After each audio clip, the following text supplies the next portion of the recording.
Wikileaks je razkril strogo tajne dokumente, da se v Ženevi dogajajo pogajanja, na katerih sodeluje 50 držav v strogi tajnosti. Pogajanja grejo pa v smer, da bi vse, kar je državnega, vse, kar je socialne storitve, javne dobrine, voda, naravna bogastva, ceste, elektro, vse bi se privatiziralo. Če dam primer, tam, kjer je bila voda že privatizirana, so se cene podražile za 300% ali več, kvaliteta vode je drastično upadla in to nam grozi. Slovenija namreč sodeluje na teh pogajanjih in v tem letu naj bi bil sklenjen sporazum.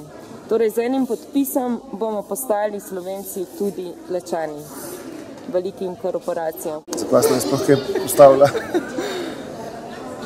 Groza. Jaz sem brez besed. Ja. Zgodi se to velikrat, ampak brez besed. Se mi zdi, da edina prednost Slovenije je bilo do zdaj to, da smo imeli vodo, ko smo jo lahko pili iz pipe, kjerkoli v Sloveniji.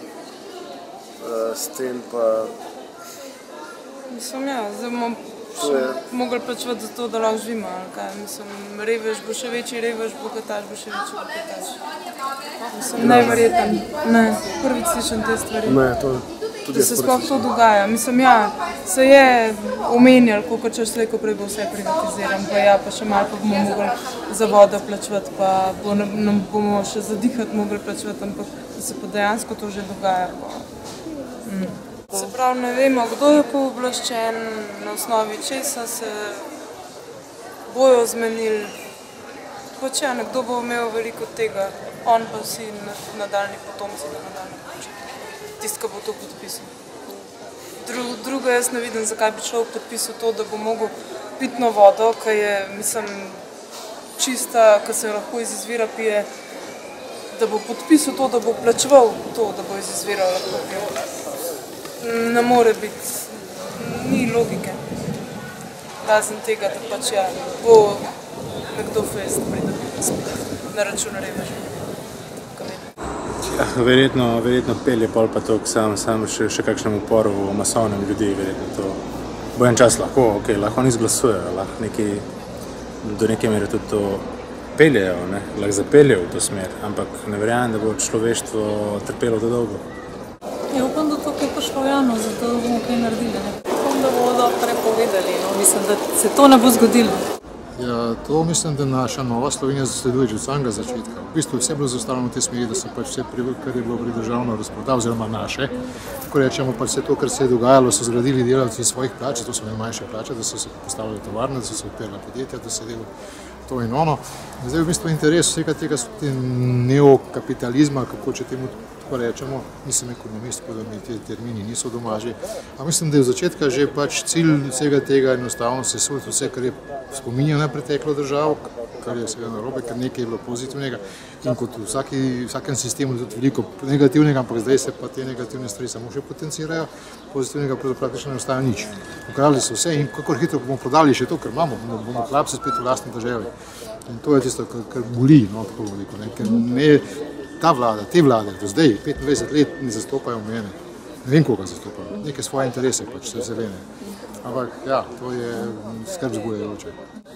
Namreč privatizirali bi se tudi naravni viri, torej tudi voda. Ja, vem, v tem to že ni prvi poskus, to je bilo že poskušeno, ampak enostavno na ta način zdaj ni šlo, da bodo pač probali na drug način, bolj v ozadju.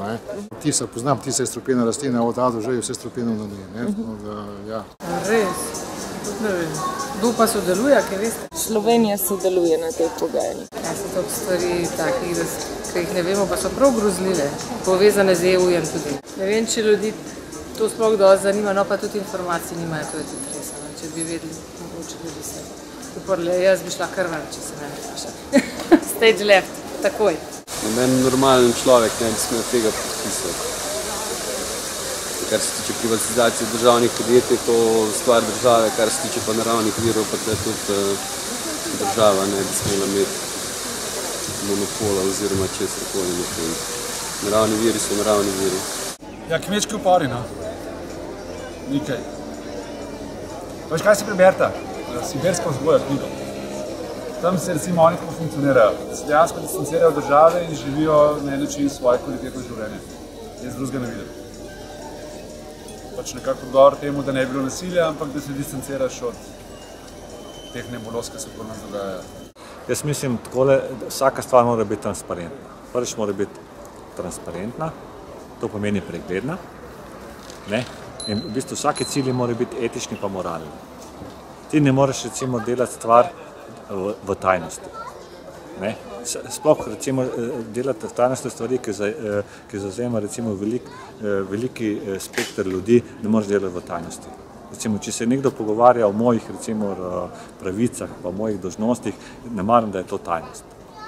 Ne? In tle, čim se dela neke stvari v tajnosti, pomeni, da so v bistvu v zadju stvari, ki niso glih v korist običajnih ljudi. Jaz ne vem, te stvari obsojam recimo. Ne? Jaz pravim recimo, stvari morajo biti transparentne, ljudje, ki pa vodijo to, pa morajo biti etični pa moralni. Če ni tega, ne more reči, da je demokratično. Ja, poznam samo nekaj teh zgodb okrog vode. Ne? Če se gre za take vire, kot je voda, je to neumnost. Ne? Nekatere stvari so vse človeška dobrina, konc koncev. Ne pa samo stvar dobička. Se nas zastopajo tisti, ki jih izvolimo. Če smo se to izvolili, se nič drugega ne zaslužimo. Se bomo ljudje uprli temu? Očitno ne.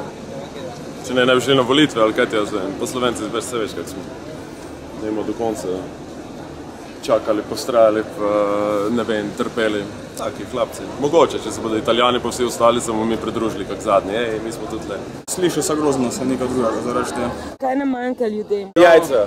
Pa jajca, ja. Jajca. Jajca. Stopno pa se, ne, ja no, marsikaj bomo mogli na gobec, pa ga ne.